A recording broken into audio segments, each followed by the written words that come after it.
সকল জল্পনা কল্পনার অবসান ঘটিয়ে অবশেষে ত্রয়োদশ জাতীয় সংসদ নির্বাচন এবং গণভোটের তফসিল ঘোষণা করতে যাচ্ছে নির্বাচন কমিশন।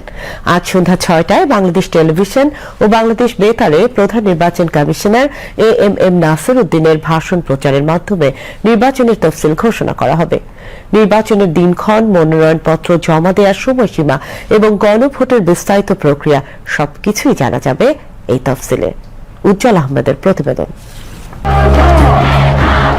ছাত্র জনতার গণ আন্দোলনে ২০২৪ সালের ৫ আগস্ট আওয়ামী লীগ সরকারের পতনের পর দেশের সর্বস্তরের জনগণের প্রতি অন্তর্বর্তী সরকারের মূল অঙ্গীকার ছিল একটি সুষ্ঠু, অবাধ ও নিরপেক্ষ নির্বাচনের মাধ্যমে জনগণের হাতে ক্ষমতা ফিরিয়ে দেয়া।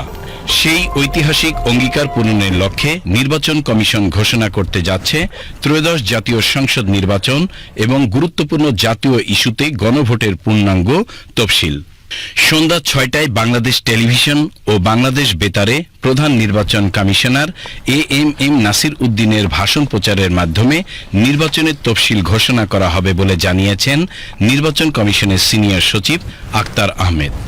১১ই ডিসেম্বর সন্ধ্যা ৬টার সময় জাতির উদ্দেশ্যে ভাষণে মাননীয় প্রধান নির্বাচন কমিশনার তফসিল ঘোষণা করবেন। সংসদ নির্বাচনে মনোনয়নপত্র সংগ্রহ ও জমা দেওয়ার সময়সীমা, বাছাই, প্রার্থিতা প্রত্যাহারের শেষ সময় ও ভোটের তারিখ নির্ধারণ করা হবে তফসিলে। এছাড়া গণভোটের জন্য ভোটের তারিখটি উল্লেখ করা হবে তফসিলে। প্রথমবারের মতো পোস্টাল ব্যালটে ভোটদান প্রক্রিয়া সহ গুরুত্বপূর্ণ বেশ কিছু নিয়ম নীতির ঘোষণা আসতে পারে এবারের তফসিলে।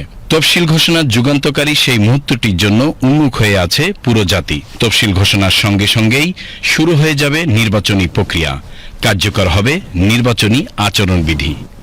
উজ্জ্বল আহমেদ, বিটিভি নিউজ, ঢাকা।